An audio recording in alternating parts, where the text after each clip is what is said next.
हा नाथ हा नरोत्तम हा दयालो सीतापते रुचिरकुंडल शोभिभक्त भक्तार्चिताहक मनोहर रूपधारिण मां बंधनात् सपदि मोचय मां विलंबम। बोलो गायत्री माता की जय। श्री बहनों भाई भाई बहनों को प्रणाम। प्यारे भाइयों, जो संत होते हैं वो छोटी सी घटना से बहुत बड़ा ज्ञान ले लेते हैं। वो हमारे लिए, सामान्य लोगों के लिए वो घटना सामान्य होती है। एक महान व्यक्ति उसी में ज्ञान की धारा पकड़ लेते हैं। जितने भी महान पुरुषों हैं उनके जीवन को जो पढ़ते हैं तो इस दुनिया की हर घटना से उन्होंने कुछ सीखा है। मैं एक छोटा सा उदाहरण आपको देता हूँ कि एक बार कबीर जी अपने घर में खड़े थे और उनकी पत्नी कमाली हाथ की चक्की से आटा पीस रही थी। वो एक दैनिक क्रम है। मैंने हाथ से आटा पीस दिया, पहले मेरी चक्कियाँ नहीं होती थी ना। तो कबीर जी वहीं खड़े थे और चक्की को देख रहे थे और देखते देखते रोने लगे। तो पत्नी ने देखा, भाई ये रो क्यों रहे हैं। उसने पूछा, भी आप क्यों रो रहे हो, क्या बात हुई। उसने कहा, देवी कोई बात नहीं, बात तो बहुत बड़ी हो गई। क्या होगी। और मैं देख रहा था तो जो चक्की को घुमा रही है, जो इसमें दाना डाल रही है, उन सब आटा हो रहा है, सर पिस रहे हैं। और इसमें क्या, पत्नी बोली, इसमें कौन सी अचंभे की बात है।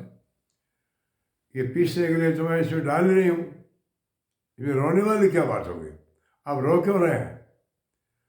ये सारे इनका सबका दानों का आटा हो रहा है, ये देख के मुझे दुख हुआ। दुख की क्या बात है। बोलो ये जो दो पार्ट हैं, आकाश और धरती, इसके बीच में जितने प्राणी आए हैं और माया के चक्कर में जब ये चक्का चलता है माया का, तो सब लोग नष्ट हो जाते, बर्बाद हो जाते हैं। ये माया का चक्का सबको पीसता चला जा रहा है। पत्नी मुस्कुराई और हे देव, ये सारे दाने नहीं पिस रहे। तो आप देखिए, इसमें कीला है, म्यानी है, इसके पास के जितने दाने हैं वो सब साबुत हैं या नहीं पिसते। क्या मतलब। तो पति तो बोले कि चलती चक्की देख कर रहा कबीरा रोय, दो पाटन के बीच में साबित बचा न कोई। तो पत्नी ने जवाब दिया कि चक्की चक्की सब कहें, चक्की चक्की सब कहें, ये कीला कहे न कोई, ये म्यानी कहे न कोई, जो कीले के पास रहे बालन बांका होए। क्या मतलब। आप देखिए, चक्की में ये जो कीला है बीच में, एक कांच बनी म्यानी है कीले के साइड में, बाकी जितने दाने सब पिस रहे हैं, लेकिन म्यानी के पास जो दाने हैं वो अटूट हैं, अखंड हैं, ये नहीं टूटते। क्या मतलब। इस संसार का जो चक्का माया का घूम रहा है भाइयों, इसमें सबको पिसना ही पड़ता है। राजा हो, रंक हो, अमीर हो, गरीब हो, धनवान हो, कमज़ोर हो, गरीब हो, संत हो, महात्मा हो, मृत्यु के आगोश में सबको पिसना पड़ता। महाकाल सबको पिस देता है, कोई नहीं बचता। एक पत्नी जो कबीर की धर्मपत्नी थी, बड़ी ब्रह्मज्ञानी थी। उसका हे देव, ये चक्की चक्की की आप बात करते हो, किले को देखो ना। इस किले का सहारा जिसने ले लिया, किला राम के नाम का, किला भगवान के जप का, किला सत्य का, जो सत्य और ईमान और धर्म के संपर्क में रहेंगे उनका विनाश नहीं हो सकता। वो आत्माएं भगवान की अखंड अजस्र अटूट चेतन सत्ता की तरह से वो अमर होते हैं। वहाँ तक काल नहीं पहुँच सकता उनके पास। इसलिए हम सबको क्या करना चाहिए कि उस भगवान के उस स्तंभ को, सत्य को पकड़ना चाहिए। एक कवि ने लिखा है कि राम को नाम लियो नहीं, राम को नाम लियो नहीं, किया न प्रभु से हेत, अब पछताए क्या होत है, जब चिड़िया चुग गई खेत। चिड़िया है जो लापरवाह किसान होता है,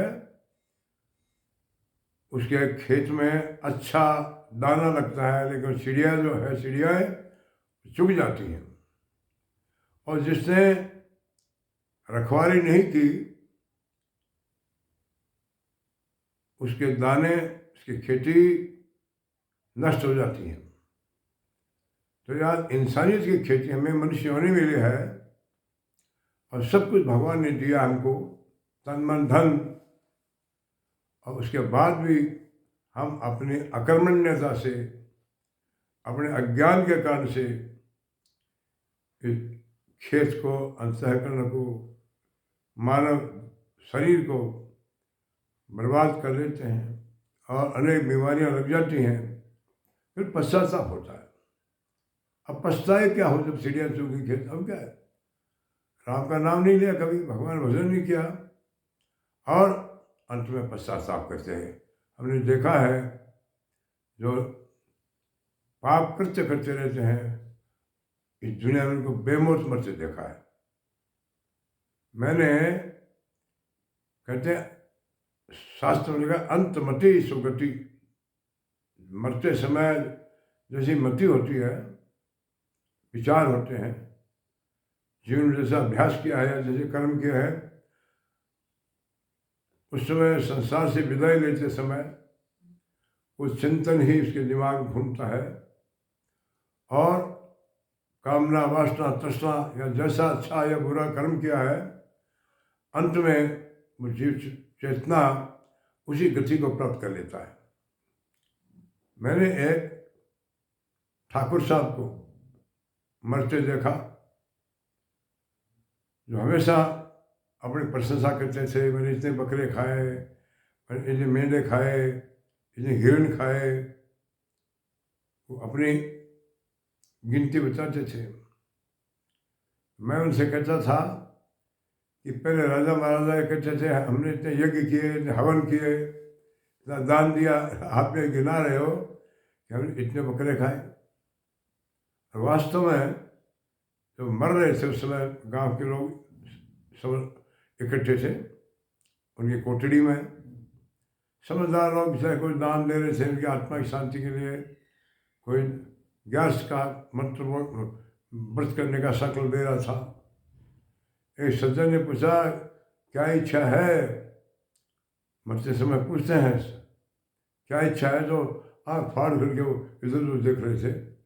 उसमें कहीं यम के दूत दिखाई देते हैं, यम के दूत नहीं, गुरुदेव कहते थे कि कुकर्म हम सामने आ जाते हैं। उस समय आदमी की न्यूट्रलिटी, चेतना की आ जाती है, वो उसमें दिमाग का काम नहीं करता, जैसा है वो दिखता है।